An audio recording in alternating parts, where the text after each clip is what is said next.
5 बजे से आज डॉक्टर अमरनाथ बॉस रहेंगे। मैंने ग्रुप पे भी ये चीज़ डाली थी, मैसेज किया था ये। तो 5 बजे से आज डॉक्टर अमरनाथ बॉस जो हैं वो इंटरव्यू लेंगे। इंटरव्यू किस किस का होगा ये मैं अभी लास्ट में बता दूंगी। और उसके बाद क्या कहते हैं, क्योंकि कल हम लोगों ने काय चिकित्सा जो है वो पोर्शन ख़त्म कर लिया था, तो आज हम लोग क्या है, सब लोगों ने बोला कि पहले गायनी ऑप्स थोड़ा सा पढ़ा देती हूँ। तो आज और कल की क्लास में हम लोग गायनी के जो इम्पोर्टेंट टॉपिक्स हैं उनको कवर करेंगे, ठीक है, जो इंटरव्यू में पूछे जाते हैं। और मैंने आज कुछ नोट्स जो हैं वो शेयर किए थे ग्रुप पे, तो आप सभी लोग उनको देख लीजिएगा। तो उससे थोड़ा थोड़ा आइडिया मिलता रहेगा कि किस तरीके के क्वेश्चन पूछा था, और आप लोग अपनी तरफ से जो प्रिपरेशन है वो भी कंटिन्यू रखिएगा, ठीक है। अभी मैं जो इम्पॉर्टेंट टॉपिक्स है वो मैं आपको थोड़ा सा पढ़ा देती हूँ, और मैं इसके नोट्स जो है वो शेयर कर दूँगी। जैसे ये क्या कहते हैं, मेनोरेजिया क्या है, या पॉलीमेनोरिया क्या है, या मेट्रोरेजिया क्या है, तो इसका जो है वो नोट्स मैं शेयर कर दूँगी, ठीक। तो आज की क्लास शुरू करते हैं, ठीक है। तो देखो, जैसे गायनी ऑप्स है, ऐसा नहीं है कि सिर्फ फीमेल से ही पूछा जाएगा, फीमेल डॉक्टर से उन्हीं से पूछा जाएगा, मेल से भी पूछा जा सकता है। लेकिन जो रेशियो है, जो पूछने के जो चांसेस हैं, वो फीमेल डॉक्टर्स जो होते हैं वहाँ पे जो इंटरव्यू देने के लिए जाते हैं, उनसे गायनी ऑप्स से रिलेटेड टॉपिक्स पूछने के चांसेस ज़्यादा होते हैं, या उनसे उम्मीद की जाती है कि उन्हें कम से कम गायनी से रिलेटेड जो टॉपिक्स हैं उनके बारे में मतलब पता हो, ठीक है। तो अब हम लोग सबसे पहले जो है, कोई भी योनि का रोग हो, कोई भी योनि रोग मतलब कोई भी रिप्रोडक्टिव ट्रैक्ट का जो डिजीज़ होगी, उसमें आयुर्वेद के हिसाब से बिना वात के कोई भी योनि रोग जो है वो नहीं हो सकता। जैसे योनि व्यापद क्या, बिना वात के क्या होता है, योनि व्यापद नहीं होता है, ठीक है। जैसे मैंने कहा था बिना वात के क्या होता है, वेदना नहीं होती है। उसी तरह बिना वात के क्या, योनि व्यापद नहीं होता है, या योनि का किसी भी प्रकार का कोई रोग जो है वो नहीं होता है, ठीक है। तो क्या है कि बिना वात के योनि का किसी भी प्रकार का कोई रोग नहीं हो सकता है, ठीक है। तो एक ये जनरल कॉन्सेप्ट जो है वो हम सभी लोगों को अपने दिमाग में रखना है, ठीक। क्योंकि जितना भी मेडिसिन होंगे फिर उन सभी में, चाहे अगर आप कोई बीमारी आपको याद नहीं आ रही हो, कुछ भी, 1 मिनट रुकिएगा, क्लास से रिलेटेड किसी का शायद मैसेज आ रहा है। आप सभी लोग क्लास जो है वो 4 बजे के, मैंने जैसे टाइम बोला है उसके टाइम पे ज्वाइन कर लिया करिए, और 4:05 जो है वो लास्ट टाइमिंग रखा करिए, तब तक सभी लोग क्लास ज्वाइन कर लिया करिए, ठीक है। तो जैसा कि मैंने बोला कि योनि का कोई भी रोग जो बिना बात के नहीं होता, ये कॉन्सेप्ट याद रखना इसलिए ज़रूरी है ताकि अगर आपसे कोई मेडिसिन पूछी जाए किसी भी बीमारी का नाम लेके, वो जैसे योनि व्यापद हम सभी जानते हैं क्या है, 20 होते हैं, ठीक है। तो अगर आपको सिर्फ डेफिनेशन पता है और किसी का भी वो ट्रीटमेंट पूछ रहे हैं और आपको बिल्कुल एग्जैक्ट ट्रीटमेंट नहीं मालूम है, तो जी प्रियंका मैम, सॉरी मैम, वो गलती से हो गया। अच्छा अच्छा, ठीक है। तो अगर आपको नहीं ट्रीटमेंट समझ में आ रहा, तो आप जो ये कॉन्सेप्ट याद रखेंगे ना, कि अगर कोई भी ऐसी व्याधि पूछी है जिसमें क्या है वो ज़्यादा ब्लीडिंग हो रही है या ज़्यादा स्राव हो रहा है, तो वहाँ पे क्या होगा, हमेशा स्तंभक चिकित्सा हम लोग करेंगे, ठीक है। जैसे कि क्या होता है, रक्त अतिसार होता है, रक्त प्रदर होता है, ठीक है, या अतिसार होता है, इस तरीके से जहाँ पे भी क्या होता है ज़्यादा स्राव हो रहा है, वहाँ पे क्या करना है, हमेशा स्तंभन चिकित्सा। तो हम लोगों को क्या स्तंभक द्रव्य यूज़ करने हैं। और इसी तरीके से जहाँ पे क्या है वात से हो रहा है, तो वहाँ पे हम लोग क्या वातनाशक द्रव्य बता सकते हैं। तो जैसे कल हम लोगों ने वात व्याधि में कुछ एकल औषधियाँ पढ़ी थी, ठीक है, तो वो आप क्या है यहाँ भी बता सकते हैं। इससे क्या होगा, आप बिल्कुल नील नहीं होंगे और आप कुछ ना कुछ वहाँ पे क्या है बता लेंगे, ठीक है। तो अब हम लोग शुरू करते हैं। हम लोगों का जो आज का टॉपिक है वो क्या है कि पहले हम लोग क्या पढ़ेंगे, जो योनि में मतलब जो मेंस्ट्रुएशन से रिलेटेड जो डिसऑर्डर्स हैं हम लोग पहले उनके बारे में पढ़ेंगे, ठीक है। तो इसमें क्या क्या आता है, इसमें क्या है अल्पार्तव है, ठीक है। इसके बाद क्या कृक्षार्तव है, फिर क्या असरगदर, जिसे क्या है रक्त प्रदर भी कहते हैं, ये आता है, ठीक। तो अल्पार्तव का मतलब क्या होता है कि जो आर्तव का समय है यानी आर्तव का काल है, उसमें क्या है आर्तव का दर्शन ना होना, ठीक है। इसे मॉडर्न में हम लोग किससे, ओलिगोमेनोरिया से। पहले मैं आयुर्वेद का पोर्शन बता देती हूँ, फिर उसके बाद मैं मॉडर्न के हिसाब से जो चीज़ें हैं वो बता दूंगी आपको, ठीक है। तो अल्पार्तव का मतलब क्या होता है, यथाउचित काल में आर्तव का दर्शन ना होना, यानी कि आर्तव का जो समय है, जिस समय आर्तव आना चाहिए मेंस्ट्रुएशन टाइम में, जो उस समय में क्या आर्तव का ना आना या फिर क्या बहुत ही कम मात्रा में आना, क्या है अल्पार्तव कहलाता है। उस समय क्या कहलाता है, अल्पार्तव कहलाता है, ठीक है। तो इसको हम लोग मॉडर्न में ओलिगोमेनोरिया से कोरिलेट करते हैं, ठीक है। इसके बाद क्रक्षार्तव क्या होता है? क्रक्षार्तव का मतलब है कि मेंस्ट्रुएशन का क्या है, पेन के साथ में होना, यानी कि जब आर्तव का जो रज का स्राव जो है बॉडी से पेन के साथ होता है तो उसे हम लोग क्या बोलते हैं? क्रक्षार्तव कहते हैं। यानी कि रज का स्राव वेदना के साथ होना, वेदना के साथ क्या रज की या आर्तव की प्रवृत्ति होना क्या कहलाता है? क्रक्षार्तव कहलाता है, ठीक है। इसके बाद क्या है? असरगदर या फिर रक्त प्रदर, ठीक है। जब क्या होता है मासिक स्राव के समय रज की क्या होता है? अत्यधिक मात्रा में प्रवृत्ति होती है, तो उसे हम लोग क्या बोलते हैं? रक्त प्रदर कहते हैं, या फिर क्या हम लोग असरगदर कहते हैं, ठीक है। तो ये क्या है? अल्पार्तव है, क्रक्षार्तव है, और क्या है? रक्त प्रदर या फिर असरगदर, ठीक है। अब अगर इसमें हम लोग जो ज़्यादा इंपॉर्टेंट है वो क्या है? क्रक्षार्तव या रक्त प्रदर जो है ज़्यादा इंपॉर्टेंट है। तो रक्त प्रदर की अगर हम लोग बात करें तो इसे आयुर्वेद में इसके 4 भेद बताए गए हैं। कौन कौन से? वातज, पित्तज, कफज, सन्निपातज, ठीक। इसके जो कारण है वो वही है कि क्या है? सबसे पहले ज़्यादा लवण, उष्ण, तीक्ष्ण खाना खाने की वजह से, ठीक है, रात्रि जागरण की वजह से, या फिर क्या गर्भपात हो जाता है, गर्भ का क्षय होने की वजह से भी क्या ब्लीडिंग होती रहती है, किसी प्रकार का आघात यानी कि चोट वगैरह लग जाने की वजह से क्या है एक्स्ट्रा ज़्यादा ब्लीडिंग हो सकती है, या वेजाइनल जो रूट है उसके थ्रू क्या है वेजाइनल पैसेज से क्या ज़्यादा ब्लीडिंग होगी, ठीक है, या रात्रि जागरण करने से, ठीक है, ज़्यादा श्रम करने से, क्रोध शोक से, इन सब चीज़ों से क्या होता है रक्त प्रदर हो सकता है, ठीक। फिर इसके जो 2 मेन सिम्टम्स हैं, कार्डिनल सिम्टम्स, वो क्या होता है? अंगमर्द और वेदना, यानी जब आर्तव का या नहीं रज का जब रज का वेजाइना से फ्लो होगा उस समय क्या है? अंगमर्द और वेदना होगा, ठीक है। तो ये दोनों इसके क्या है? कार्डिनल सिम्टम्स है, ठीक है। तो रक्त प्रदर क्या है? रज का अत्यधिक मात्रा में मासिक धर्म के समय प्रवृत्ति, रज की अत्यधिक मात्रा में मासिक धर्म के समय प्रवृत्ति क्या कहलाती है? रक्त प्रदर या अश्रगदर कहलाता है। इसमें अंगमर्द और वेदना जो है वो मुख्य रूप से मिलती है। इसके क्या है? 4 प्रकार होते हैं, वातज, पित्तज, कफज, सन्निपातज, ठीक है। इसके बाद जो इसके सिम्टम्स है वो वात, पित्त, कफ और सन्निपातज में क्या तीनों दोषों को मिलेंगे। उसके हिसाब से हम बता सकते हैं कि वात है तो क्या है? फेनिल रक्त का स्राव हो रहा होगा, ठीक है, थोड़ा क्या किंशोधक वर्ण का हो रहा होगा। इसी तरह पित्तज रक्त प्रदर है तो उसमें क्या होगा? उष्ण रक्त का स्राव हो रहा होगा, ठीक है। कफज है तो उसमें क्या है? थोड़ा शीत रक्त का शीत रज जो है उसका फ्लो हो रहा होगा, ठीक है। तो इस तरीके से वहाँ पे वो इस तरीके सिम्टम्स नहीं पूछते हैं, बट मैंने आपको इन जनरल ऐसे ही बता दिया है, ठीक। अब अगर इसके बाद हम लोग ट्रीटमेंट की बात करें तो इसमें क्या है? दोष जो है मतलब इसमें क्या हो रहा है? अत्यधिक मात्रा में प्रवृत्ति हो रही है, ठीक है। तो जहाँ पे ज़्यादा प्रवृत्ति होती वहाँ पे क्या है? हमें उसे रोकना है। रोकने के लिए हम लोग क्या करेंगे? स्तंभक चिकित्सा करेंगे, ठीक है। तो यहाँ पे क्या है? रक्त की अधिक मात्रा में प्रवृत्ति हो रही है तो हम लोग क्या करेंगे? रक्त स्तंभक चिकित्सा करेंगे, ठीक है। यानी हम लोग ऐसे द्रव्यों का यूज़ करेंगे जो कि क्या स्तंभन का कार्य करते हैं, ठीक है। और इसके साथ साथ हम इसमें क्या रक्त पित्त में जो भी मेडिसिन हमने यूज़ की हैं, जिस तरीके से रक्त पित्त का ट्रीटमेंट किया था, या रक्त अतिसार का ट्रीटमेंट किया था, या रक्तार्श का ट्रीटमेंट किया था, ठीक है, उन सभी का क्या है? हम लोग यहाँ पे भी उन सभी मेडिसिन का हम लोग क्या यहाँ यूज़ कर सकते हैं। यानी ऐसी कोई भी डिसऑर्डर जो कि हमने पढ़े थे जहाँ पे क्या ब्लीडिंग हो रही थी एक्सेस में, उसमें हमने जो भी मेडिसिन पढ़ी थी, रक्त पित्त है, रक्त अतिसार है, रक्तार्श है, उन सब का यूज़ हम लोग क्या रक्त प्रदर में कर सकते हैं, ठीक। तो अगर हम लोग इसके एकल औषधि की बात करें तो इसमें हम लोग क्या कुटज का यूज़ कर सकते हैं, अशोक का यूज़ कर सकते हैं, ठीक है, दूर्वा का यूज़ कर सकते हैं, नागकेसर का यूज़ कर सकते हैं, लाक्षा का यूज़ कर सकते हैं, ठीक है। अब इसी से हम लोग मेडिसिन जो अपनी वो बना सकते हैं, ठीक है। जैसे कि दूर्वा का क्या स्वरस यूज़ किया जाता है, दूर्वा स्वरस, ठीक है, नस्य देते हैं इससे। लाक्षा का चूर्ण हम लोग यूज़ कर सकते हैं, नागकेशर चूर्ण का यूज़ कर सकते हैं, अशोक क्षीर पाक का यूज़ कर सकते हैं, ठीक है, अशोकारिष्ट का यूज़ कर सकते हैं, ठीक है, लाक्षा चूर्ण हम लोग इसमें दे सकते हैं, ठीक है। इसके अलावा हम लोग जानते हैं बोल परपटी का प्रयोग करते हैं, बोलबद्ध रस का प्रयोग करते हैं, ठीक है, या प्रद्रांतक रस का प्रयोग करते हैं, प्रदर रिपु रस का प्रयोग करते हैं, ठीक है। लौह आसव का प्रयोग कर सकते हैं। लौह आसव किस लिए? अगर मॉडर्न के कॉन्सेप्ट से इसे रिलेट करें तो क्या है? ज़्यादा ब्लीडिंग हो रही, ब्लीडिंग होने की वजह से बॉडी में क्या है एनीमिया होगा, यानी आयरन की कमी होगी। तो आयरन की कमी को पूरा करने के लिए हम लोग क्या उसको मेंटेन करने के लिए लौह आसव दे सकते हैं, पुनर्नवा मंडूर दे सकते हैं, ठीक है, या मंडूर भस्म दे सकते हैं, ठीक है। तो ये सारी मेडिसिन क्या है हम लोग रक्त प्रदर में यूज़ कर सकते हैं, ठीक। मैं इनके नाम एक एक करके बता दे रही हूँ, तो आप लोग जो नोट करना चाहें वो कर सकते हैं।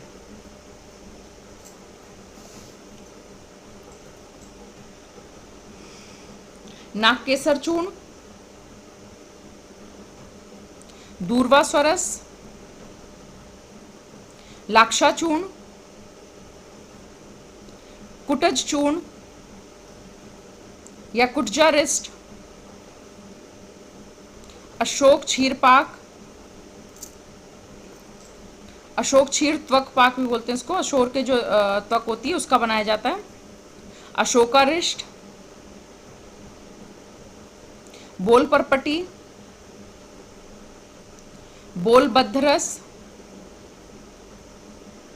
प्रद्रांतक लौह, प्रदर्पुरस, लोध्रासव,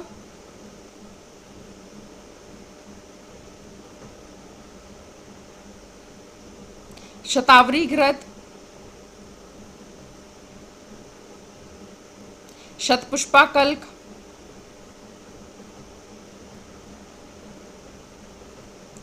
ठीक है। तो ये सारी मेडिसिन क्या है हम लोग प्रदर में यूज कर सकते हैं, ठीक है।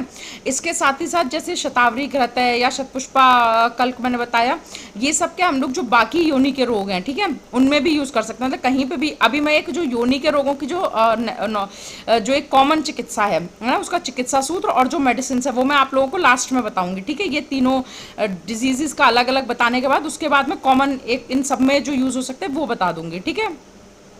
तो ये क्या है, रक्त प्रदर में हम लोग यूज कर सकते हैं, ठीक है।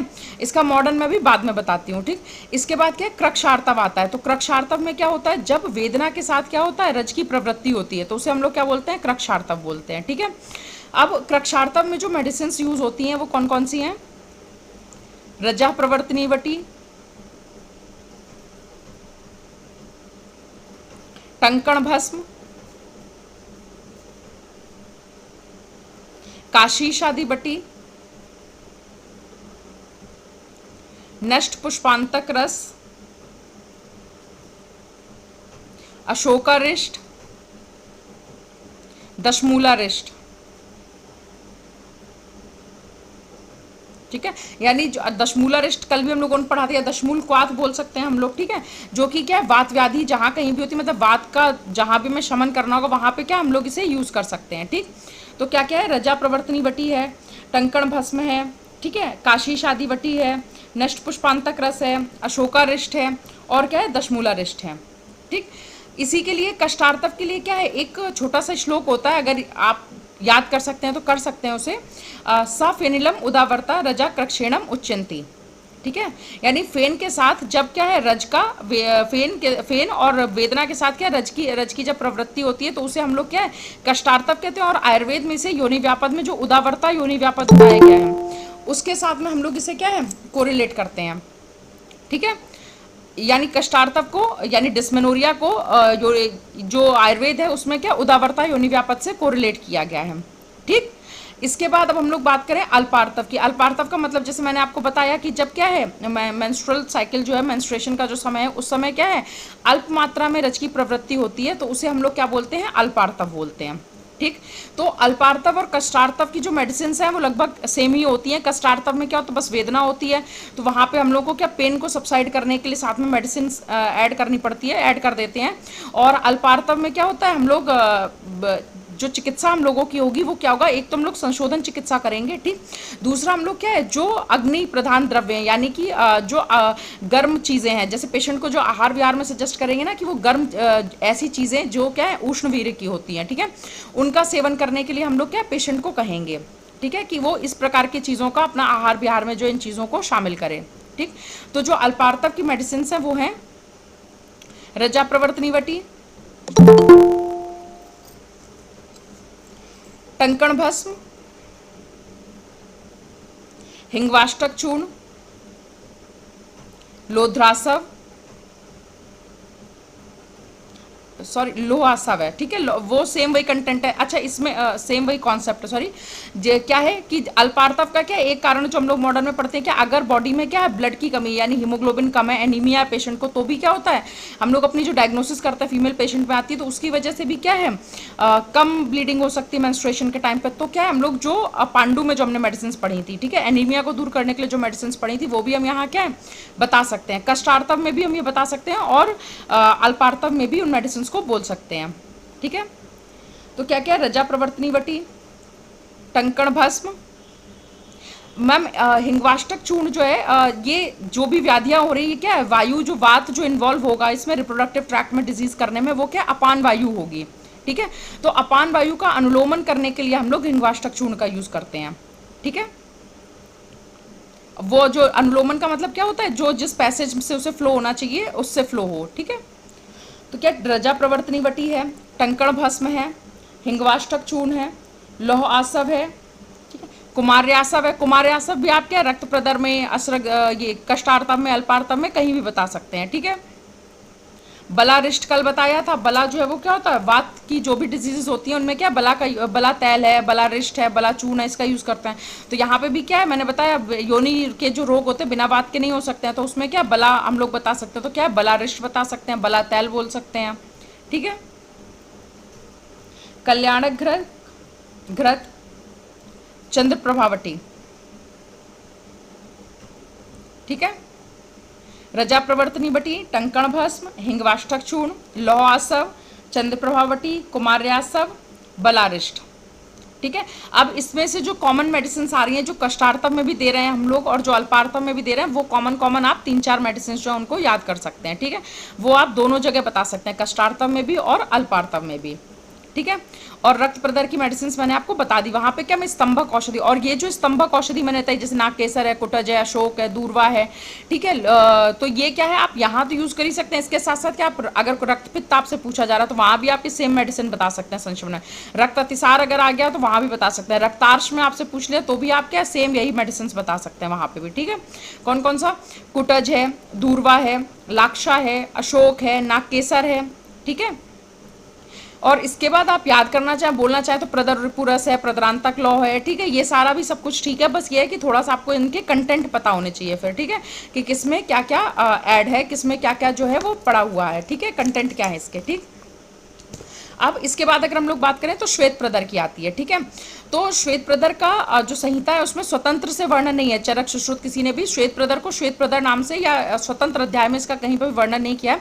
इसका कोरिलेशन जो है वो हम लोग योनि व्यापद में, जैसे प्रशंसनीय योनि व्यापद है, ठीक है, या फिर वात कफज योनि व्यापद है, या फिर कफज योनि व्यापद है, उससे कोरिलेट करते हैं इसको नॉर्मली हम लोग, ठीक। और ये क्या कहते हैं, जो मॉडर्न के हिसाब से अगर इसे बोलें तो ये 4 तरीके का होता है। कौन कौन सा, बल्बर, वेजाइनल, सर्वाइकल और यूट्राइन ल्यूकोरिया, ठीक है। ये मॉडर्न में ल्यूकोरिया से कोरिलेट होता है और इसके 4 टाइप्स होते हैं। श्वेत प्रदर को मॉडर्न में हम लोग क्या ल्यूकोरिया या वाइट डिस्चार्ज से कोरिलेट करते हैं और ये 4 टाइप्स होते हैं इसके। कौन कौन से, वल्वर यानी कि वल्वा जो है उसमें अगर कोई प्रॉब्लम है, वेजाइनल ल्यूकोरिया होता है, वेजाइना में अगर कोई इन्फेक्शन वगैरह है जिसकी वजह से हो रहा है। सर्वाइकल ल्यूकोरिया, ये क्या होता है, सर्विक्स में कोई इन्फेक्शन वगैरह हो रहा है उसकी वजह से होता है ये। और उसके बाद क्या होता है, यूट्राइन यानी यूट्रस में कोई इन्फेक्शन है तो उसकी वजह से जो ल्यूकोरिया हो रहा है, ठीक है। तो ये 4 तरीके का होता है। इसका जो है ट्रीटमेंट क्या है, क्योंकि ये क्या है नॉर्मली ये क्या इन्फेक्शन की वजह से हो रहा है अगर मॉडर्न के हिसाब से देखें तो और वैसे आयुर्वेद का जो ट्रीटमेंट है उसमें हम लोग क्या करेंगे, कफ का इसमें इन्वॉल्वमेंट है, ठीक है, या वात कफज योनि व्यापद जो उनसे इसे कोरिलेट किया गया। तो सबसे पहले हम लोग पेशेंट को क्या योनि प्रक्षालन के लिए बोलेंगे, ठीक है, यानी कि वेजाइनल वॉश के लिए बोलेंगे, ठीक है। तो योनि प्रक्षालन के लिए हम लोग क्या क्या यूज़ कर सकते हैं, एक तो स्फटिका का प्रयोग कर सकते हैं, ठीक है। उसके बाद क्या त्रिफला का प्रयोग कर सकते हैं, ठीक है। लोध्र का प्रयोग कर सकते हैं हम लोग, ठीक है। वट का प्रयोग कर सकते हैं योनि प्रक्षालन के लिए, ठीक है। दशमूल क्वाथ का प्रयोग कर सकते हैं, पंचवल्कल क्वाथ का प्रयोग कर सकते हैं। तो इसमें से आप 1 या 2 याद कर लीजिए। त्रिफला क्वाथ बहुत कॉमन है, बता सकते हैं, मिलता है इजीली। त्रिफला क्वाथ से त्रिफला चूर्ण, त्रिफला क्वाथ से भी हम प्रक्षालन कर सकते हैं। और त्रिफला जो है उसको पानी में डाल के और उसको घोल के और छानने के बाद फिर उससे क्या योनि का प्रक्षालन मतलब वेजाइनल वॉश करने के लिए पेशेंट को सुबह शाम या दिन में 3 बार इस तरीके से एडवाइस कर सकते हैं। दूसरा क्या स्फटिका है, ठीक। इसके बाद हम लोग इसमें क्या यूज़ कर सकते हैं, दावर्यादि क्वाथ का यूज़ कर सकते हैं हम लोग, ठीक है। और इसमें पुष्यानुक चूर्ण का प्रयोग कर सकते हैं। पुष्यानुक चूर्ण का अनुपान क्या होता है, तंडुलोदक और मधु होता है, ठीक है। तो हम लोग इसमें क्या पुष्यानुक चूर्ण का प्रयोग कर सकते हैं।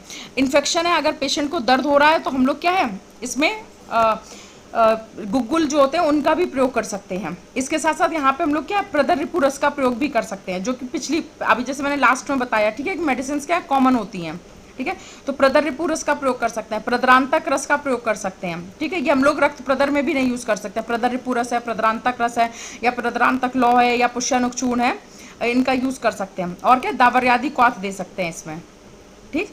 तो योनि प्रक्षालन के लिए क्या त्रिफला है, स्फटिक है, और क्या कहते हैं ये त्रिफला क्वाथ हो गया, पंचवल्कल क्वाथ है, दशमूल क्वाथ है। इसके अलावा हम लोग इसमें पुष्यानुक चूर्ण दे सकते हैं, प्रदर्रिपु रस दे सकते हैं, प्रदरांतक रस दे सकते हैं, प्रदरांतक लौह दे सकते हैं, ठीक है, दावर्यादि क्वाथ दे सकते हैं, ठीक है। अच्छा, इसके बाद कोई भी योनि व्यापद हो या योनि का कोई भी रोग आता है तो उसका जो एक कॉमन जो ट्रीटमेंट है वो मैं आपको बता देती हूँ। अगर एक श्लोक याद कर ले तो अच्छा होगा, कहीं पे भी आप फिट कर सकते हैं इसे। अगर प्रदर में भी पूछ रहे हैं और आपको प्रदर का अगर चिकित्सा सूत्र याद नहीं है तो भी आप इसे बोल सकते हैं, ठीक है। तो वहाँ पे भी क्या मतलब, जैसे एक होता नहीं कि कुछ याद नहीं आ रहा है तो वहाँ पे आप क्या बता सकते हैं, ये उस हिसाब से क्या काम कर जाएगा, ठीक है। तो इसमें क्या है वो श्लोक, नाहि वात आद्रते योनि नारिणाम संप्रदुष्यति, नाहि वात आद्रते योनि नारिणाम संप्रदुष्यति, शमित्वा तन्मयस्य कुर्यात दोषस्य भेषजम। जो बात मैंने आपको सबसे पहले बोली थी वही चीज़ है कि बिना वात के क्या है कोई भी योनि का रोग नहीं होता। तो हम लोग सबसे पहले इसमें क्या है वात शामक चिकित्सा करेंगे, ठीक है।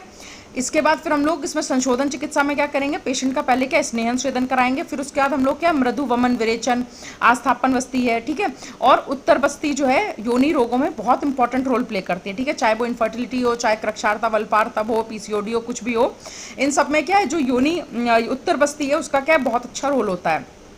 इसके बाद हम लोग अभ्यंग करेंगे, पिछू धारण करवाएंगे, ठीक है। जरूरत पड़ेगी तो क्या रक्त मोक्षण कराएंगे, ठीक है। ये क्या है इसकी संशोधन चिकित्सा हो गई, ठीक। अब इसकी संशमन चिकित्सा की बात करें तो इसे हम लोग दो कैटेगरी में डिवाइड कर सकते हैं, एक क्या बाह्य औषधियाँ और दूसरा क्या अभ्यंतर औषधि। तो बाह्य में हम लोग क्या पिछू धारण कराएंगे, तो पिछू के लिए क्या हम लोग रासना तैल का पिछू, पिछू का मतलब समझते हैं, रुई जो होती है उसको मेडिसिन में डुबो के और उसके बाद उसको क्या जैसे सपोजिटरीज होते थे ना, पेशरी होती है, सपोजिटरीज जो वेनल रीजन में यूज होती है, पेसरी क्या होती है वेजाइनल एरिया में जो जिनका यूज किया जाता है ना। तो रासनादी तैल है उसका यूज़ कर सकते हैं पिछू के फॉर्म में, या फिर क्या गोघृत का यूज़ कर सकते हैं पिछू के फॉर्म में। हम लोग क्या उत्तर बस्ती दे सकते हैं, तो उत्तर बस्ती के लिए हम लोग क्या पलाश की बस्ती दे सकते हैं, शतावर्यादि अनुवासन बस्ती दे सकते हैं, बला तैल की बस्ती दे सकते हैं, ठीक है। दशमूल जो है उसकी बस्ती, दशमूल क्वाथ की बस्ती दे सकते हैं, जो दोष है उसके अकॉर्डिंग फिर क्या हम लोग दे सकते हैं, ठीक। योनि प्रक्षालन बताएंगे, योनि प्रक्षालन मैंने आपको बताया दशमूल क्वाथ है, त्रिफला क्वाथ है, स्फटिक है, ठीक है, पंचवल्कल क्वाथ है, किसी से भी आप बता सकते हैं, ठीक। इसके बाद क्या योनि पूर्ण भी किया जाता है दोष अनुसार या व्याधि के अनुसार, हम लोग क्या योनि पूर्ण बता सकते हैं, गोघृत से हम लोग योनि पूर्ण कर सकते हैं, ठीक। उसके बाद हम लोग क्या है जो आभ्यंतर औषधियाँ खाने के लिए जो कॉमन मेडिसिन हैं जो कि अक्सर फिट हो जाती हैं मोस्ट ऑफ द डिजीजेज में, योनि रोग जो होते हैं रिप्रोडक्टिव ट्रैक्ट के जो रोग होते हैं वो क्या क्या पुष्यानुक चूर्ण है जैसे, ठीक है, दशमूल चूर्ण है, सारी व्याधियाँ बात से हो रही हैं तो क्या दशमूल चूर्ण है, नेग्रोधादि क्वाथ है, महारासनादि क्वाथ है, कल भी बताया था ना महारासनादि क्वाथ है, रासना सप्तक क्वाथ है, ठीक है, रासना चूर्ण है, ये क्या यूज हो जाएगा बात वाली जगह पे। बृहत शतावरी घृत है, शतावरी क्या स्ट्रेस को कम करने का काम करता है, ठीक है। उसके बाद क्या है फल घृत है या त्रिफला घृत है, पंच कल्याणक घृत है, ठीक है। तो ये सारी मेडिसिन क्या है, अगर कुछ भी नहीं समझ में आ रहा और नहीं ध्यान, अगर कोई ऐसी पूछा गया है मतलब कुछ भी बीमारी पूछ ली गई है जहाँ पे और कुछ आपको समझ में नहीं आ रहा तो ये कुछ कॉमन मेडिसिन है जो कि आप वहाँ पे क्या बोल सकते हैं, क्या क्या पुष्यानुक चूर्ण क्या बता सकते हैं, दशमूल चूर्ण बता सकते हैं, नेग्रोधादि क्वाथ बता सकते हैं, रासना महारासनादि से मतलब है कि आप जैसे नेग्रोधादि क्वाथ बोला मैंने तो आप वहाँ पे नेग्रोधादि चूर्ण भी बोल सकते हैं, ठीक है। इसी तरह महारासनादि क्वाथ है, रासना चूर्ण है, रासना सप्तक क्वाथ है, कुछ भी बोल सकते हैं, ठीक है। शतावरी घृत बोल सकते हैं, बृहत शतावरी घृत बोल सकते हैं, फल घृत बोल सकते हैं, त्रिफला घृत बोल सकते हैं, ठीक है, फल कल्याणक घृत बोल सकते हैं। तो ये क्या है, ये कॉमन ट्रीटमेंट है। अगर आपसे मान लीजिए सपोज कुछ भी पूछ रहे हैं, वो कर्ण नहीं पूछ रहे हैं, कोई भी ऐसी व्याधि पूछ रहे योनि व्यापत से उन्होंने पूछ दी, हालांकि वो बहुत ज़्यादा योनि व्यापत से इस तरीके का नहीं पूछते हैं, जो जनरल क्वेश्चन बनते हैं वो प्रदरस और ये क्या कहते हैं क्रक्षार्थ वल्पार्थ बनते हैं। तो कुछ नहीं याद आ रहा है तो आप ये श्लोक बोल के और फिर इस तरीके से संशोधन चिकित्सा करेंगे और उसके बाद क्या है इसकी इस तरीके से मेडिसिन, एक तो एकल औषधि याद रखनी, एकल औषधि भूल गए हैं तो फिर कुछ कॉमन मेडिसिन है जो आप याद कर सकते हैं और इनका कंटेंट जो है वो भी देख सकते हैं, ठीक है। तो ये क्या है, ये श्लोक रिपीट कर दीजिए। अच्छा अच्छा, नाही नाही वात आद्रते, नाही वात आद्रते योनि नारिणाम, योनि नारिणाम संप्रदुष्यति, नाही वात आद्रते योनि नारिणाम संप्रदुष्यति, शमित्वा शमित्वा तमन्यस्य, शमयित्वा तमन्यस्य कुर्यादोषस्य, कुर्यादोषस्य भेषजम। इसका मतलब क्या है कि योनि के रोग जो होते हैं बिना वात के नहीं होते, तो सबसे पहले हम लोग क्या वात का शमन करेंगे, फिर उसके बाद हम लोग दोष अनुसार क्या औषधि का प्रयोग करेंगे। ठीक, तो ना ही वात आद्रते योनि नारिणाम संप्रदूषति समित्वा तन्मनस्य कुर्यात दोषस्य भेषजम। ठीक है, लिख लिया? यस। ठीक है, तो ये क्या है, ये जो है ये योनि जो इम्पोर्टेंट है उसके बारे में मैंने बताया। ठीक है, जो इम्पोर्टेंट डिजीजेज है गायनी की। ठीक, अब इसी का मॉडर्न कोरिलेशन भी मैं बता देती हूँ। तो अगर चाहो तो इसको लिख सकते हो, और अदरवाइज अगर चाहो तो मैं इसका नोट शेयर कर दूंगी, तो उससे भी देख सकते हो। ठीक है, जी मैम पूछिए। जी बॉस, राधे बॉस। जी ये डॉक्टर साहब वो शेयर कर दीजिएगा इस लोग ग्रुप में। अच्छा श्लोक, ठीक है बॉस। एक्चुअली मेरी राइटिंग ज़्यादा अच्छी नहीं है, मैं लिख के ठीक है शेयर कर दूंगी। ठीक है। जी जी। जी बॉस, ठीक है। एक बुक में मैम, किस बुक में है ये, मतलब योनि व्यापक पढ़ना है तो? बॉस ये तो जैसे वैसे तो जो हम लोग बुक पढ़ते थे ना गायनी की, उसमें भी था। और अभी फ़िलहाल तो मेरे पास गायनी की बुक नहीं है इस वक्त, मतलब जो मेरा थोड़ा नोट्स था उसी से मैंने देखा हुआ था। मैं देख लूँगी, मैं इसको शेयर कर दूँगी। ठीक है, नहीं होगा मैं किसी जूनियर से बुक का वो जी पेज मंगा के फिर उसके बाद आपको शेयर कर दूँगी। आप ठीक है। जी बॉस, ठीक है। तो अभी अब जो हम लोगों ने आयुर्वेद में पढ़ा उसी को थोड़ा सा मॉडर्न से बता देते हैं। अगर इन केस आपको एक दो कॉजेज पूछे और बताना हो तो आप बता सकते हैं उसको। ठीक है, तो जो मेंस्ट्रुएशन से रिलेटेड डिसऑर्डर्स हैं वो क्या है, एमिनोरिया है, मिनोरेजिया है, डिस्मेनोरिया। ठीक है, या डीयूबी डिसफंक्शनल यूट्राइन ब्लीडिंग है। ठीक, तो अगर सबसे पहले बात करें एमिनोरिया की, तो एमिनोरिया का मतलब क्या होता है, एब्सेंस ऑफ मेंस्ट्रुएशन। ठीक है, यानी कि मेंस्ट्रुएशन का ना होना। ठीक, अब ये दो हो सकता है, एक क्या हो सकता है प्राइमरी एमिनोरिया हो सकता है। सबसे पहले इसका अगर डिवीजन करें तो फिजियोलॉजिकल हो सकता है और पैथोलॉजिकल हो सकता है। ठीक, तो फिजियोलॉजिकल एमिनोरिया कब होता है, जैसे कि प्रेगनेंसी है। ठीक है, अगर प्रेगनेंसी है तो उस समय जो एमिनोरिया होगा वो क्या फिजियोलॉजिकल है। या लैक्टेशन है, जब तक मदर क्या है ब्रेस्ट फीड करती है बेबी को, तो कभी कभी क्या होता है मेंस्ट्रुएशन नहीं होता है, तो वो भी क्या फिजियोलॉजिकल है। या पोस्ट मीनोपॉजल, अब क्या मीनोपॉज हो गया है तो उसके बाद क्या मेंस्ट्रुएशन नहीं होगा, तो ये भी क्या फिजियोलॉजिकल है। ठीक, या फिर क्या है प्री प्यूबर्टल, यानी प्यूबर्टी से पहले भी क्या फीमेल्स में कोई मेंस्ट्रुएशन नहीं होता, तो ये क्या हो गया फिजियोलॉजिकल एमिनोरिया होता है। ठीक, दूसरा आता है पैथोलॉजिकल। ठीक है, तो जो पैथोलॉजिकल एमिनोरिया है इसको हम लोग फर्दर दो तरीके से डिवाइड कर सकते हैं। उसमें क्या है, पहला प्राइमरी एमिनोरिया और दूसरा क्या होगा सेकेंडरी एमिनोरिया। ठीक है, तो प्राइमरी एमिनोरिया जो होता है वो क्या होता है कि अगर जो फीमेल है उसकी एज 14 ईयर्स हो गई है, या फिर फीमेल्स में सेकेंडरी सेक्सुअल कैरेक्टर्स जो हैं वो फुली डेवलप्ड हैं, लेकिन अभी भी क्या है उसको मेंस्ट्रुएशन नहीं हुआ, एक बार भी क्या है मेंस्ट्रुएशन नहीं हुआ है, तो उसको हम लोग क्या है प्राइमरी एमिनोरिया बोलते हैं। ठीक है, और सेकेंडरी एमिनोरिया का क्या मतलब होता है कि लगातार 3 से 6 महीने तक क्या है मेंस्ट्रुएशन का ना होना, यानी कि absence of menstruation for 3 to 6 month while the female was having normal menstruation earlier. ठीक है, यानी अगर किसी फीमेल को पहले क्या नॉर्मल मेंस्ट्रुएशन होता था, लेकिन अभी क्या नॉर्मल मेंस्ट्रुएशन होने के बाद पिछले 3 से 6 महीने से उसको क्या है मेंस्ट्रुएशन नहीं हो रहा है। ठीक है, एब्सेंस ऑफ मेंस्ट्रुएशन है, तो उसे हम लोग क्या है सेकेंडरी एमिनोरिया बोलेंगे। ठीक है, अब अगर हम लोग इसके कॉजेज़ की बात करें, सेकेंडरी एमिनोरिया और प्राइमरी एमिनोरिया जो है इनके कॉजेज़ की अगर हम लोग बात करें तो क्या हो सकता है, प्राइमरी एमिनोरिया जो है उसके कॉजेज़ क्या होंगे, रिजिड हाइमेन हो सकता है। ठीक है, इसके अलावा क्या हो सकता है, ये ट्रांसवर्स वजाइनल सेप्टम हो सकता है। ठीक है, ट्रांसवर्स वजाइनल सेप्टम की वजह से ऐसा हो सकता है, या फिर क्या एब्सेंट वजाइना है, यानी कि जो मिलेरियन डक्ट से जो रिप्रोडक्टिव ट्रैक्ट का फॉर्मेशन होता है यूट्रस का, वजाइना का, सर्विक्स का, तो वहाँ से क्या प्रॉपरली क्या फ्यूजन वगैरह नहीं हुआ और वजाइना का फॉर्मेशन नहीं हो पाया है। ठीक है, तो एब्सेंट वजाइना हो सकता है, एब्सेंट यूट्रस हो सकता है। ठीक है, या फिर इसके अलावा क्या हो सकता है, ट्रांसवर्स वजाइनल सेप्टम या रिजिड हाइमेन हो सकता है।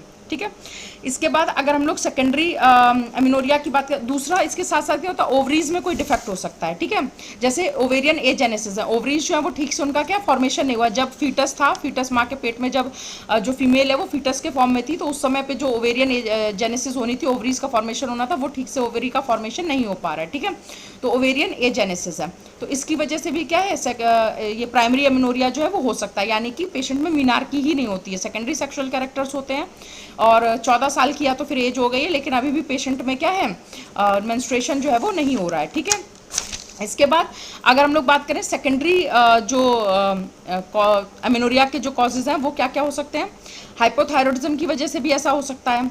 ठीक है। या फिर क्या है जेनाइटल ऑर्गन में टीबी हो गई है, उसकी वजह से ऐसा हो सकता है, ठीक है। या क्या है कोई चोट लग गई है, जैसे कि कोई ऑपरेशन परफॉर्म किया गया है जेनाइटल ऑर्गन में, जैसे कि क्या सर्विक्स पे कोई ऑपरेशन परफॉर्म किया गया है, ठीक है।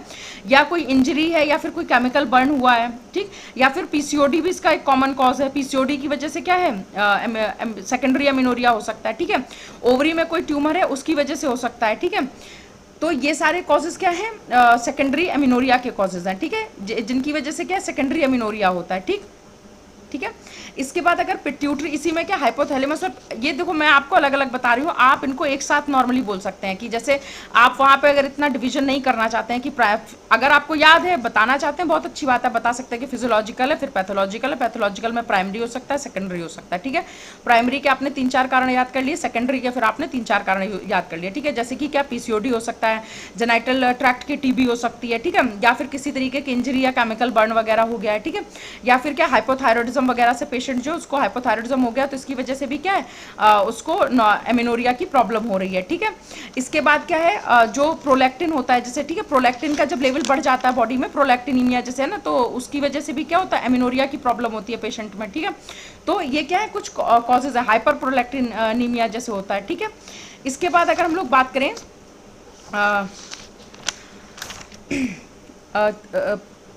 पीसीओडी में आप लोगों को कल बताऊंगी, पहले इसके बात अगर इसके इन्वेस्टिगेशंस की बात करें कि हम लोग क्या क्या इसमें इन्वेस्टिगेशंस कराते हैं, ठीक है। तो सबसे पहले तो नॉर्मल सीबीसी कराएंगे। सीबीसी क्यों कराते हैं, हीमोग्लोबिन देखने के लिए कि कहीं ऐसा तो नहीं कि पेशेंट में ब्लड की कमी है जिसकी वजह से इस तरीके के सिम्टम्स उसमें हो रहे हैं, ठीक। फिर दूसरा हम लोग क्या कराते हैं, थायराइड प्रोफाइल कराते हैं, ठीक है। TSH T3 T4 टेस्ट कराते हैं, ठीक है।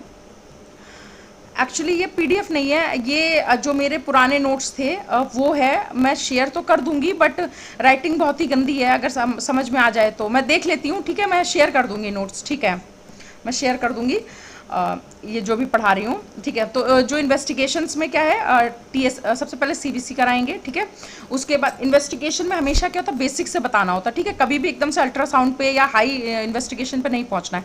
सबसे पहले क्या बेसिक से, किसी भी बीमारी का हो बेसिक से शुरू करना है, बिल्कुल ठीक। सीबीसी कराया, फिर उसके बाद थायराइड प्रोफाइल कराएंगे, क्योंकि थायराइड जो होता है वो बहुत कॉमन कॉज होता है ओलिगोमेनोरिया का या फिर एमिनोरिया का, ठीक है। TSH है, T3 T4 कराएंगे, ठीक है। इसके बाद हम लोग क्या है, हमें टीबी का टेस्ट करना है, टीबी के लिए टेस्ट करा सकते हैं। अगर हमें ऐसा सस्पेक्ट कर रहे हैं कि पेशेंट में वो होती है तो हम लोग एलाइजा टेस्ट करा सकते हैं या फिर PPT टेस्ट करा सकते हैं, ठीक है। इसके बाद हम लोग क्या अल्ट्रासाउंड करा सकते हैं, USG, उसमें PCOD वगैरह या अदर कोई अनोमली है तो वो कारण जो होगा वो पता चल जाएगा, ठीक है। जैसे कि क्या कहते हैं अगर ट्रांसवर्स वेजाइनल सेप्टम है ये सब है तो वो भी पता चल जाएगा, ठीक। इसके बाद हम लोग HSG कराते हैं, हिस्ट्रोसैल्पिंगोग्राफी, ठीक। इसके बाद क्या है हम लोग लेप्रोस्कोपी, फिर हिस्ट्रोस्कोपी, ठीक है। फिर सीरम प्रोलैक्टिन, अगर हम हाइपर प्रोलैक्टिनीमिया सस्पेक्ट कर रहे हैं उसमें क्या पेशेंट को क्या होता है ब्रेस्ट से भी क्या सिक्रीशन हो रहे होते हैं, अगर ऐसा कुछ है तो हम लोग क्या सीरम प्रोलैक्टिन कराएंगे, ठीक है। इसके बाद हार्मोन प्रोफाइल जो हम लोग कराते हैं, FSH है, LH है, एस्ट्रोजन, प्रोजेस्टेरॉन, ठीक है, ये हार्मोन प्रोफाइल कराएंगे, ठीक है। और अगर पेशेंट डायबिटिक है तो उसमें हम लोग क्या ब्लड शुगर भी टेस्ट कराते हैं, ठीक है। अदरवाइज आप इतने टेस्ट बता दीजिए, सीबीसी है, थायराइड है, फिर उसके बाद क्या है USG है और HSG है। HSG के बाद क्या है हिस्ट्रोस्कोपी, लेप्रोस्कोपी होता है बट वो बहुत बाद में उसको करवाते हैं। इसके बाद क्या हम लोग पहले हार्मोन प्रोफाइल करा लेते हैं, जिसमें कि क्या हम लोग क्या देखते हैं, FSH देखते हैं, LH देखते हैं, एस्ट्रोजन, प्रोजेस्टेरॉन, इन सबको देखते हैं, सीरम प्रोलैक्टिन करवाते हैं, ठीक है। तो ये सारी क्या हम लोग इसमें इन्वेस्टिगेशन कैरी आउट करवाते हैं, ठीक। मेडिसिन जो है वो आपको अपने आयुर्वेद की बतानी है, इसलिए मैं मॉडर्न की मेडिसिन बता भी नहीं रही हूँ, ठीक है। इसमें नॉर्मली क्या करते हैं हम लोग OCP वगैरह देते हैं वैसे, पर हमें वहाँ पे ये नहीं बोलना, हमें क्या अपनी आयुर्वेदिक मेडिसिन बतानी है, भले ये मॉडर्न से उसे कोरिलेट करके थोड़ा सा सिम्टम्स वगैरह बता दें इसी तरीके से और इन्वेस्टिगेशन बताएं, बट मेडिसिन जो मैंने आपको बताई है वही बतानी है आयुर्वेद वाली, ठीक। अब इसके बाद अगर हम लोग बात करें डिस्मेनोरिया की, तो क्या है पेनफुल मेंस्ट्रुएशन, ठीक है। पेनफुल मेंस्ट्रुएशन क्या होता है, डिस्मेनोरिया होता है, और इसके क्या 3 टाइप्स होते हैं, 3 टाइप्स होते हैं इसके, कौन कौन से, कंजेस्टिव होता है, स्पास्मोडिक होता है और मेम्ब्रेनस डिस्मेनोरिया होता है, ठीक है। कंजेस्टिव जो डिस्मेनोरिया है इस केस का क्या होता है कि जब भी क्या होता है जेनाइटल ट्रैक्ट की कोई बीमारी की वजह से जब डिस्मेनोरिया होता है, यानी कि जेनाइटल ट्रैक्ट में क्या इन्फेक्शन है, जैसे वेजिनाइटिस है, सर्विसाइटिस है, ठीक है, इस तरीके, या एंडोमेट्राइटिस है, इस तरीके का रिप्रोडक्टिव ट्रैक्ट से रिलेटेड कोई इन्फेक्शन है अगर पेशेंट को, तो उसकी वजह से जो डिस्मेनोरिया होता है यानी पेनफुल मेंस्ट्रुएशन होता है उसे हम लोग क्या कंजेस्टिव डिस्मेनोरिया बोलते हैं, ठीक है। इसके बाद क्या होता है स्पास्मोडिक डिस्मेनोरिया। तो स्पास्मोडिक डिस्मेनोरिया का मतलब क्या होता है, पेशेंट को शुरुआत शुरुआत के 1 या 2 दिन में पेन होता है। इस पर ब्लीडिंग जब स्टार्ट होती है उसके शुरुआती फर्स्ट या सेकंड डे पेन होता है, या फिर स्पाज्मोडिक नेचर का, यानी जो ऐठन वाला होता है ना वैसा पेन होता है, और लगातार नहीं, रुक रुक के पेन होता है। तो इसको हम लोग क्या बोलते हैं, स्पाज्मोडिक डिस्मेनोरिया बोलते हैं। ठीक है, ये नॉर्मली क्या होता है, प्रोस्टाग्लैंडिन के सिंथेसिस की वजह से होता है। ठीक, और इसके बाद क्या आता है, मेम्ब्रेनस डिस्मेनोरिया आता है। ठीक है, तो मेम्ब्रेनस डिस्मेनोरिया का मतलब क्या होता है, जब पेशेंट को ब्लीडिंग पेनफुल ब्लीडिंग के साथ में क्या होता है, जो ब्लड लॉस हो रहा है उसमें क्या क्लॉट्स का फॉर्मेशन हो जाता है, कास्ट जैसे ना, खून के थक्के जैसे निकलने लगते हैं साथ में, तो उसे हम लोग क्या मेम्ब्रेनस डिस्मेनोरिया बोलते हैं। ठीक है, यानी कि पेनफुल मेंस्ट्रुएशन के साथ साथ जो ब्लड लॉस हो रहा है पेशेंट को, उसमें क्या है, कास्ट के फॉर्म में ब्लड का, खून के जो थक्के हैं उनका फॉर्मेशन हो जा रहा है, यानी कास्ट का लॉस हो रहा है, तो उसे कास्ट, खून के थक्कों को कास्ट बोलते हैं। ठीक है, क्लॉट्स या फिर बोले ना, उसका लॉस होता है तो उसे हम लोग क्या बोलते हैं, मेम्ब्रेनस डिस्मेनोरिया बोलते हैं। ठीक है, ठीक, तो ये क्या है, 3 टाइप्स हैं डिस्मेनोरिया के। ठीक है, अब इसका ट्रीटमेंट जो है वो सेम वही जो हमने क्रक्षार्तव जैसे मैंने बताया था, उसमें जो हम लोगों ने रजा प्रवर्तनी वटी टंकड़ भस्म है ना, ये सारी मेडिसिन जो बताई थी, अशोकारिष्ट है, ये सब आपको वहाँ पे बोलनी है। ठीक है, इसलिए इसकी मेडिसिन जो है वही क्या है, वही उसी तरीके की रहेंगी। ठीक है, जो आयुर्वेद वाली मेडिसिन है वो रहेंगी। नॉर्मली हम लोग जो मॉडर्न में वो एनाल्जेसिक्स वगैरह होते हैं, एनसेड्स वगैरह होता है, वो देते हैं, बट हमें वो वहाँ पे नहीं बताना है। ठीक है, हमें अपने आयुर्वेदिक पॉइंट ऑफ व्यू से डॉक्टर बताना साहब, है। जी, हाँ, ये कंजेस्टिव डिस्मेनोरिया के कॉज क्या थे? एंडोमेट्रियोसिस, इसका मेट्राइटिस? जेनाइटल ट्रैक्ट से रिलेटेड कोई भी जो इन्फेक्शन है। ठीक है, तो जैसे अगर हम लोग जेनाइटल ट्रैक्ट में देखते जाएं तो वेजिनाइटिस हो सकता है ना, सर्विसाइटिस हो सकता है, या फिर यूट्रस का इन्फेक्शन है, या फेलोपियन ट्यूब का इन्फेक्शन, जैसे सेल्फिंजाइटिस जिसे बोलते हैं ना, फेलोपियन ट्यूब इन्फेक्शन को।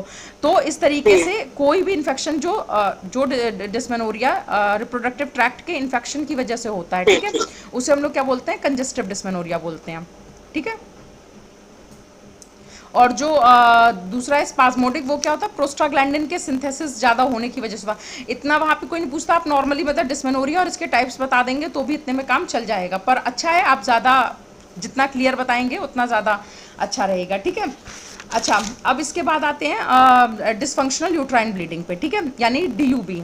ठीक है, इसे नॉर्मल हम लोग DUB बोलते हैं, डिसफंक्शनल यूट्राइन ब्लीडिंग। ठीक है, तो ये 2 तरीके की हो सकती है। ठीक है, एक क्या होता है, एनओव्यूलेटरी DUB, दूसरा क्या होता है, ओव्यूलेटरी DUB होता है। ठीक है, तो एनओव्यूलेटरी DUB जो है उसमें DUB है, उसमें 3 आते हैं। क्या होता है, प्यूबर्टल मिनोरेजिया आता है, इसमें जी एक बार रिपीट करिए मैम, इसी स्टार्टिंग से। हाँ, जो DUB यानी कि डिसफंक्शनल यूट्राइन ब्लीडिंग है, इसे हम लोग 2 उसमें क्लासिफिकेशन कर सकते हैं, 2 टाइप्स में। पहला है नॉन ओव्यूलेटरी DUB, या इसी को एनओव्यूलेटरी DUB बोलते हैं। ठीक है, और दूसरा है ओव्यूलेटरी DUB। ठीक है, एक में नॉन ओव्यूलेशन है, नॉन ओव्यूलेटरी DUB है, दूसरा क्या है, ओव्यूलेटरी DUB है। ठीक है, तो जो नॉन ओव्यूलेटरी है इसमें 3 इसमें फर्दर आती हैं। क्या क्या क्या है, एक तो है प्यूबर्टल म्यूनोरेजिया। प्यूबर्टल म्यूनोरेजिया का मतलब होता है जब प्यूबर्टी की स्टार्ट होता है, यानी कि जब मीनार्की होता है ना, जब मेंस्ट्रुएशन आना शुरू होता है। ठीक है, तो उस समय बॉडी में क्या होता है, हार्मोनल इम्बैलेंस होता है, जैसे कि एस्ट्रोजन वगैरह है वो क्या होता है, एक्सेस में होते हैं, तो उसकी वजह से जो एक्सेसिव ब्लीडिंग होती है उसे हम लोग क्या बोलते हैं, प्यूबर्टल म्यूनोरेजिया बोलते हैं। ठीक है, ये DUB कट, ये क्या है, अपने आप ठीक होने वाली बीमारी है। ठीक है, सेल्फ लिमिटिंग है। एक डेढ़ जो स्टार्टिंग में मीनार्की के टाइम पे किन्हीं फीमेल्स में प्रॉब्लम देखी जाती है, फिर ये क्या ठीक हो जाती है। ठीक, दूसरा क्या आता है इसमें, पेरीमिनोपॉजल मिनोरेजिया आता है। तो पेरीमिनोपॉजल का मतलब है कि ये जब पेशेंट को क्या होता है, मीनोपॉज होने वाला होता है, मतलब जो फीमेल्स हैं उन्हें वही 45 to 50 ईयर्स ऑफ एज में ये देखा जाता है, जब मीनोपॉज का टाइम होता है, तो उस समय भी क्या होता है, हार्मोनल इम्बैलेंस हो रहा होता है बॉडी में। ठीक है, तो उसकी वजह से जो होता है उसे हम लोग क्या बोलते हैं, पेरीमिनोपॉजल मिनोरेजिया बोलते हैं। ठीक है, ये सेकेंड टाइप है नॉन ओव्यूलेटरी DUB का। ठीक है, इसके बाद जो तीसरा है वो है मेट्रोपैथिया हेमोरेजिया। इसका मतलब क्या होता है, इसमें पेशेंट जो है उसको पहले तो 2-3 महीने तक कोई ब्लीडिंग नहीं होती है। ठीक है, यानी 2-3 महीने तक क्या एमिनोरिया रहता है, और उसके बाद पेशेंट को जब ब्लीडिंग होती है 2-3 महीने के बाद, तो एक्सेसिव ब्लीडिंग होती है। ठीक है, तो इसे क्या बोलते हैं, मेट्रोपैथिया हेमरेजिका बोलते हैं। ये तीनों क्या है, किसमें आते हैं, नॉन ओव्यूलेटरी DUB में आते हैं। ठीक है, इसके बाद अगर हम लोग बात करें ओव्यूलेटरी DUB की, तो इसमें क्या क्या आता है, इर्रेगुलर राइपनिंग आता है। इरेगुलर राइपनिंग का मतलब क्या होता है कि साइकिल जो है वो नॉर्मल चल रही थी, लेकिन जो कॉर्पस ल्यूटियम है जिससे कि क्या प्रोजेस्ट्रॉन का रिलीज होता है, प्रोजेस्ट्रॉन क्या होता है, थर्ड जो है मेट्रोपैथिया हेमरेजिया।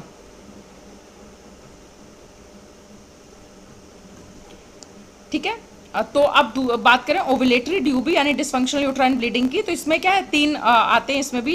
इसमें क्या है, एक तो इरेगुलर राइपनिंग आता है। इसका मतलब क्या है कि साइकिल जो है वो तो नॉर्मल है जैसे चल रही थी, बट जो मेंस्ट्रुएशन की जो साइकिल है उसमें कॉर्पस ल्यूटियम का फॉर्मेशन होता है, जिससे कि क्या है, प्रोजेस्ट्रॉन रिलीज होता है। प्रोजेस्ट्रॉन क्या करता है, एंडोमेट्रियम जो है उसको मेंटेन करता है, यानी कि अगर स्पर्म और ओवम का फ्यूजन हो जाए तो वो क्या बेड तैयार कर रहा होता है, किसके लिए, जो जाइगोट जो फॉर्म होगा, जो फीटस होगा उसके इम्प्लांटेशन के लिए, ठीक है। लेकिन इसमें क्या होता है, कॉर्पस ल्यूटियम जो है वो फुली डेवलप नहीं हो पाता, जिसकी वजह से क्या होता है, प्रोजेस्ट्रॉन जो है वो उसकी इनसफिशियंसी हो जाती है, ठीक है। तो जो ब्लीडिंग है वो अपना जो नॉर्मल मेंस्ट्रुअल साइकिल है उससे पहले ही क्या होता है, एंडोमेट्रियम जो राइप हो जाती है, ठीक है, यानी वो शेड आउट हो जाती है। तो इसकी वजह से क्या होता है, बीच में ही ब्लीडिंग होने लग जाती है, ठीक है। पूरा जो 28 टू 35 डेज की साइकिल है वो उस कंप्लीट ना होकर 28 डेज से पहले ही क्या ब्लीडिंग होने लग जाती है। या 35 डेज की जिन फीमेल्स में साइकिल है तो उनमें 30th डे या फिर 20th डे 25th डे इस तरीके से ब्लीडिंग हो जाती है, ठीक है। तो इसे ये क्या है, इरेगुलर राइपनिंग है, ये कॉर्पस ल्यूटियम के फुली डेवलप्ड ना होने की वजह से, जिसकी वजह से क्या प्रोजेस्ट्रॉन की कमी होती है उसकी वजह से होता है, ठीक। अब इसके बाद बात करें इरेगुलर शेडिंग की, तो ये क्या है, ये बहुत ही रेयर और सेल्फ लिमिटिंग डिजीज़ है। इसमें क्या होता है, कॉर्पस ल्यूटियम जो है जैसे कि एक टाइम होता है 28 डेज की साइकिल, 28 टू 35 डेज की नॉर्मल जो है वो मेंस्ट्रुअल साइकिल होती है, ठीक है।